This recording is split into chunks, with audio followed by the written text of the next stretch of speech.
Okay, magandang araw po sa inyo lahat. So we will discuss the guidelines on the basic education enrollment for school year 2020-2021. So ako po si Sir James, ang LS Coordinator ng Alabat Island National High School. Enrollment for school year 2020-2021 shall primarily be administered remotely. The first 2 weeks shall completely be remote enrollment where there will absolutely be no face-to-face. So malinaw po dyan, wala po tayong face-to-face enrollment. So remote lang po. Submission of accomplished LESF shall be done remotely through emails, messengers, and other means of electronic submission. Physical submission of LESF to school or barangay hall shall be the last option and shall only be done by parents or guardians on the 3rd week of enrollment period. So 3rd week po, saka pa lang po tayo mag-face-to-face and strictly parents or guardians lang po ang pwedeng mag-submit ng mga enrollment form. Ulitin po natin, first 2 weeks po ay absolutely no face-to-face. Sa 3rd week po, pwede na po ang face-to-face, pwede na po ang physical submission sa school or sa mga barangay hall na naka-assign. Registration of learners for the school year, collection of basic profile of every learner. So yan po talaga yung kinokollect natin data during enrollment. Ang nadagdag lang po ay itong ating learner mapping survey. It is to gather the information on household capacity to access various modalities. Example po, available gadgets, kung mga possible facilitators, at kung anong available na modalities na pwedeng gamitin ng bata. Okay? So, mga modules, ganun. So, teacher-led enrollment. So, teacher-led enrollment po talaga. Teacher po talaga naka-front dito. So, for learners already in the system, teachers will contact their students from the previous year and encode survey information using LIS. So, malaki po ang papel na gagampanan ng mga previous advisors sa pagko-collect ng data dito. Enrollment hotlines. So, meron po tayong mga enrollment focal persons or EFPs will be designated to receive calls and queries from parents of incoming learners for kindergarten, transferees, balik-aral, and ALS learner. Ano po? So, meron pong focal person na inyong kukontakin na ibibigay, ilalathala sa mga social media, sa mga printed materials na pwede pong kontakin ng mga magulang or guardian para naman i-enroll ang kanilang mga anak na mga transferees balik-aral, ALS learner at mga kindergarten. So we have the means of collecting enrollment and survey data. Number 1, phone call. So mga landline, mobile phones. So sa interview, madali lang dahil magkausap ang nag-i-interview at yung interview at yung ini-interview. So sa SMS messaging naman, so edi magka-text po dyan. And the third one, the online submission. So sa messenger, sa email, Viber among others, meron din po tayong mga Google Forms na dinedevelop. Okay, so physical enrollment, any form of physical contact will be the last option for all SDOs in school. Kung talagang hindi pwede ang phone calls, SMS, mga online, edi physical contact po. Wala po tayong magagawa doon. Distribution of printed LESF shall be coordinated to LGU. So, syempre, kailangan po natin i-coordinate sa LGU ito para naman po alam nila yung mga gagawin ko sakaling may humingi sa kanila ng mga enrollment form. If parents, guardian are not able to submit enrollment data remotely, schools, in close coordination with LGU, shall set up physical platforms to collect LESF. So, magkakaroon po ng mga kiosk or booth para naman hindi na mahirapan ng parent or guardian sa pagsasubmit ng data. Kung wala namang internet, so madali lang, ipapasa lang sa LGU yung mga enrollment forms. All physical contact shall be in strict compliance with the minimum health and safety standards. So, syempre, kailangan sumunod tayo sa IATF, sa DOH, at sa LGU. Okay? Instruction to submit LESF shall be announced through multimedia platforms. So, dyan na nga sa mga social media, sa mga printed material, sa radyo, sa TV. So, naka-announce naman po lahat ng instruction dyan. Okay, ito naman po ang instruction to parents, guardians, and learners. So, paano nga ba mag-e-enroll ang mga magulang, ang mga guardian? So, for grades 1 to 12 learners will be contacted by their previous advisor for remote enrollment. So, huwag po kayo mag-alala. Kukontakin po kayo ng previous advisor ng inyong mga anak. Or, kung gusto niyo naman po, kayo na po ang kumontak dun sa advisor ng inyong anak. Yung previous advisor po, yung pong advisor niya nitong natapos na school year. Okay, physical presence of parents or guardian in school or for enrollment shall be the last option and shall only be allowed on the third week of June. So, sa third week ng June pa lang po, saka pa lang kayo pwedeng pumunta sa school for physical presence sa enrollment. Okay? So, sa first 2 weeks po, strictly no face-to-face. Sa third week pa lang po kayo pwedeng pumunta sa schools. Okay po. So, parents of incoming kindergarten shall contact the school to communicate their intent to enroll via digital or physical enrollment platforms established in the school and barangay halls. So, kailangan pong pumunta ng magulang, pumunta sa mga barangay hall, or kontakin ng school kung paano nila may enroll ang kanilang anak via digital enrollment or physical enrollment. Para naman sa mga transferees at mga balik-aral, so kukontakin nyo lang yung mga enrollment focal person. So, nakalathala naman ang kanilang mga numbers, mga numero na pwede nyo tawagan. At doon po kayo magtatanong kung paano ang proseso ng pag-e-enroll. Para naman sa mga ALS, ang kukontakin naman po ninyo ay ang ALS coordinator. Okay? So, ganun din po, digital and physical enrollment. So, ang form po nila na gagamitin nila ay hindi po yung LESF dahil may sarili po silang form, yung ALS Form 2 based on DepEd Order Number 58, Series 27. Protocol for Modified General Enrollment. So, meron po tayong tatlo.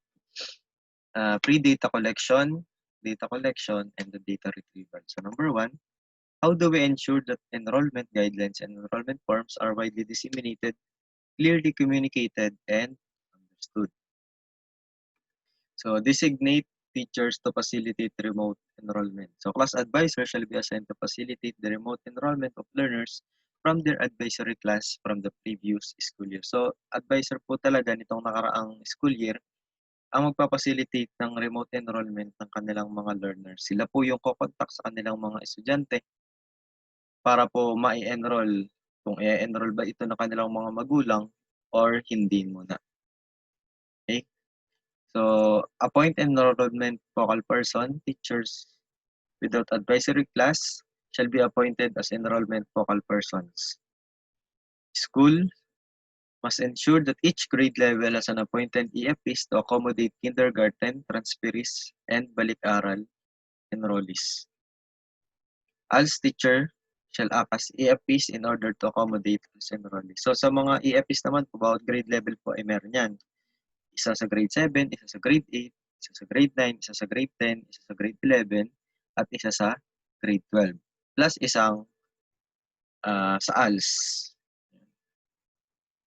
So, EFP's contact information shall be publicly posted to be easily accessed by prospective enrollees. So, pag meron pa yung mga tanong, yung mga balik-aral, mga transferees, ALS, so sila po ang inyong kukontakin, yung ating mga enrollment focal persons.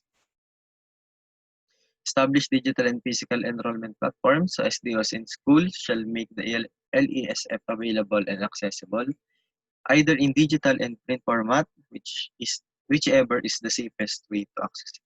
So, meron naman po tayong mga available na learners, enrollment and survey form na ipapamahagi sa mga barangay. Meron din po sa mga advisor. At meron din po tayong digital or sa online. Setting up kiosk in the school and barangay halls shall only happen after exhausting all possible means for remote enrollment. These enrollment booth kiosks do not necessarily have to be manned by school personnel for as long as necessary information materials and LESFs are made available to the public. So sa ating po mga assigned teachers, hindi po kailangan yung tauhan yung kiosk na yun. Basta po na-explain na po natin, merong instruction kung anong gagawin, ay pwede na po nating iwanan yung booth or yung kiosk. Basta po pag halimbawa hininga ng tulong ng barangay, edi pupuntahan po natin. ROs and SDOs shall establish hotlines in line with Operation Balik Eskwela to disseminate information and respond queries on enrollment procedure. So meron po tayong mga hotlines na nakapublish naman na para naman sa mga magtatanong. So deferred deadlines for submission of documentary requirements and deadlines for the submission of documentary requirements required under the Section 5A of DepEd Order Number 3, Series 2018 shall be deferred to December 2020. So dahil po ang original sa DepEd Order Number 3, ito po ay August 31 ang deadline ng lahat ng documentary requirements. Pero dahil po sa ating nararanasang pandemic, kaya po ito ay ini-adjust hanggang December 2020. So this shall apply in both public and private schools. Only schools and their personnel shall coordinate the transmission of learners' records, whether internally between advisors, yung previous at saka yung incoming, or externally between schools, yung mga registrars po natin. So, DepEd shall disseminate information on the enrollment procedures to the public through print, social media, radio, and television. Specifically, schools shall publish contact numbers of schools and or designated teachers for queries and enrollment processes. So, naka-distribute naman na po yan. Nakalagay na sa ating mga Facebook page sa mga printed materials para mas madali po makontak ang ating schools kung sakali meron po kayong katanungan. Digital format shall be made accessible, downloadable from the websites of Central Office. So, yung pong mga digital format, naka-upload na po yun. Ready for download na lang. Okay, so encourage stakeholder participation. Active participation of stakeholders is crucial on this school year's enrollment. So, napakalaki po ng participation ng ating stakeholder dahil sila po ang ating mga partner. DepEd shall implement various means to engage stakeholders from information dissemination to the actual conduct of enrollment, particularly enforcing physical distancing. Parents, guardians in particular shall communicate to previous teacher of their child for the enrollment except for incoming kindergarten, transferees, balik-aral, and ALS. Dahil nga po, ang mga transferees, balik-aral, at ALS ay makikipag-communicate ay sa mga enrollment focal persons dahil wala pa po silang advisor. Yun naman mga guardian, ng mga existing learners, makipag-communicate po sila sa kanila sa previous advisor ng kanilang mga anak. Okay, stage 2 data collection. How do we ensure that all potential enrollees are able to submit LESF the safest way possible? So through class advisors shall contact each learner in their advisory class for school year 2019-2020 using the contact information found in the SF1. So si class advisor po ang may hawak na lahat ng data ng kanyang mga nakaraang estudyante, ng kanyang mga parents. Contact shall as much as possible be done remotely with priority given to phone calls, SMS, and social media, whichever is mutually convenient for both parties. So phone calls, SMS, and social media kasi nga po, wala po tayong face-to-face sa first 2 weeks ng enrollment. Through the initiative of parents, guardians, school shall provide specific instruction on how parents, guardians, or prospective enrollees may contact appointed EFPs. So, ilalabas naman po yung mga contact numbers para mas madali pong makontak yung mga tao na kailangang kontakin para mapagtanungan. Once contacted by the parents, guardian, of prospective enrollees, appointed EFP shall collect the necessary data.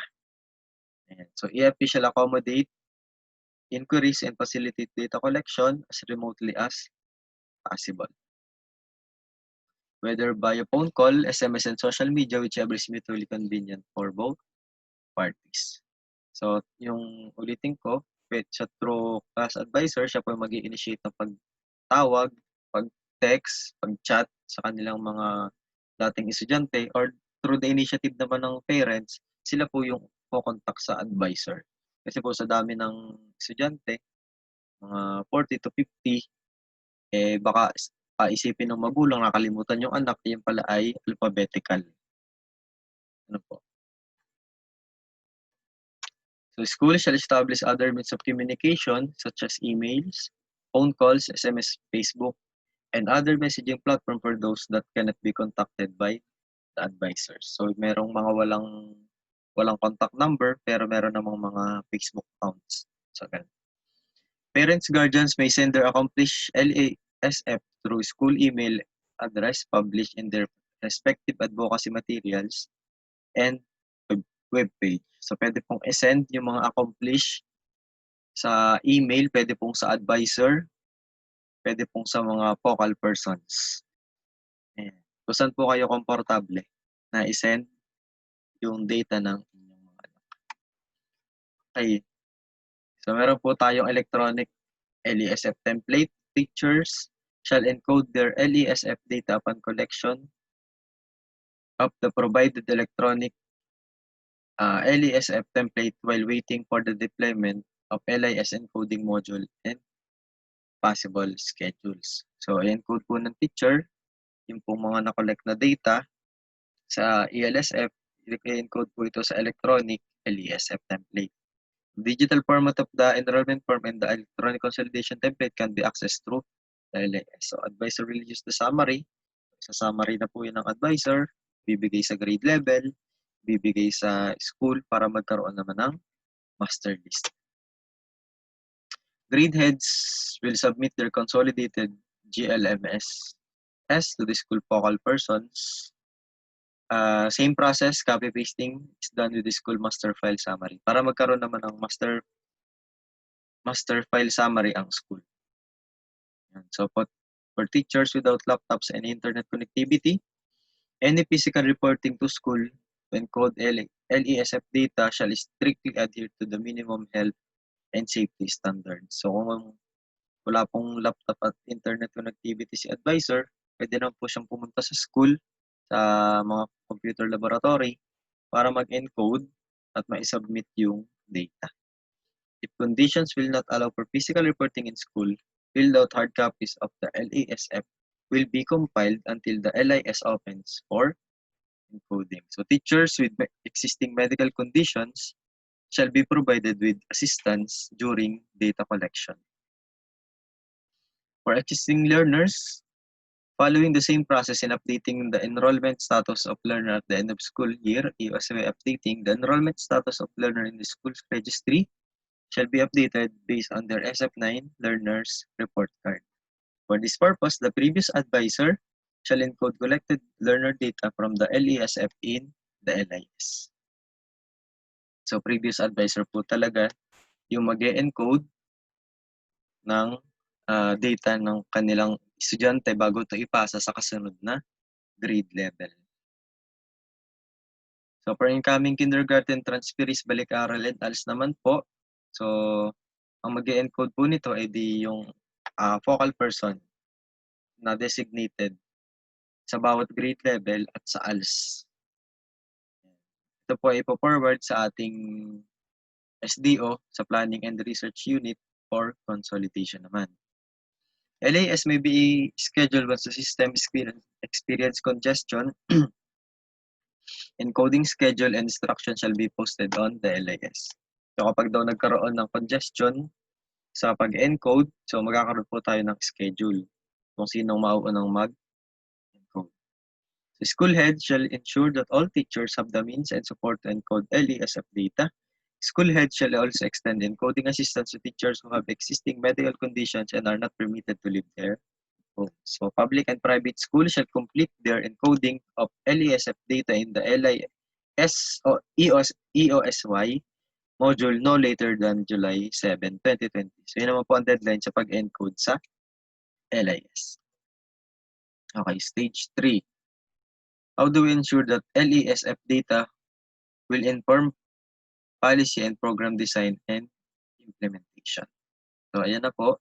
Data sa data retrieval, central office, regional and division offices, and schools. So, ito po yung mga forms na ginamit natin. LESF.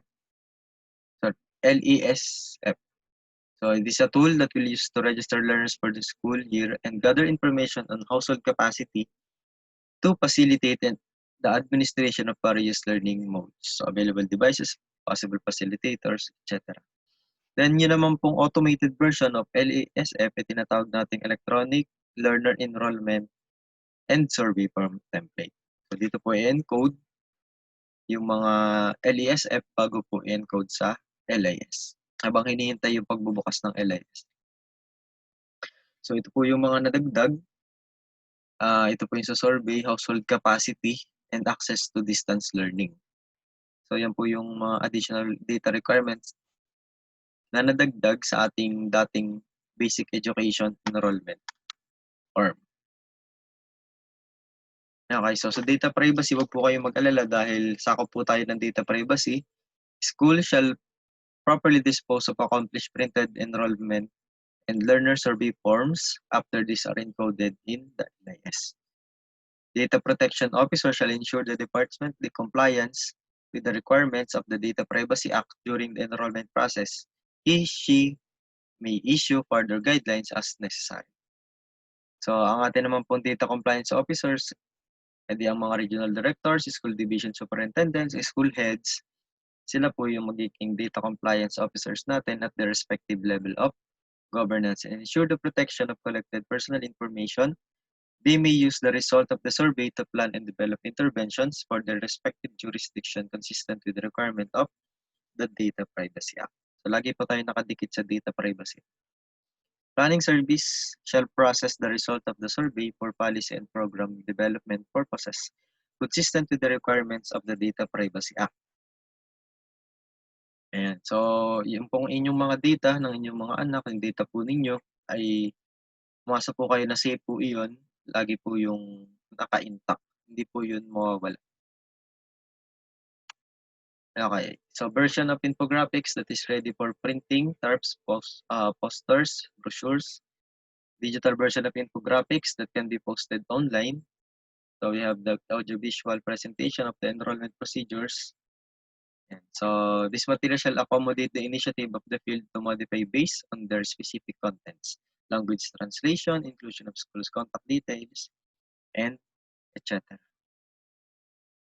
Okay, so yun po ang nilalaman ng DepEd Order Number 8, Series of 2020. Maraming salamat po.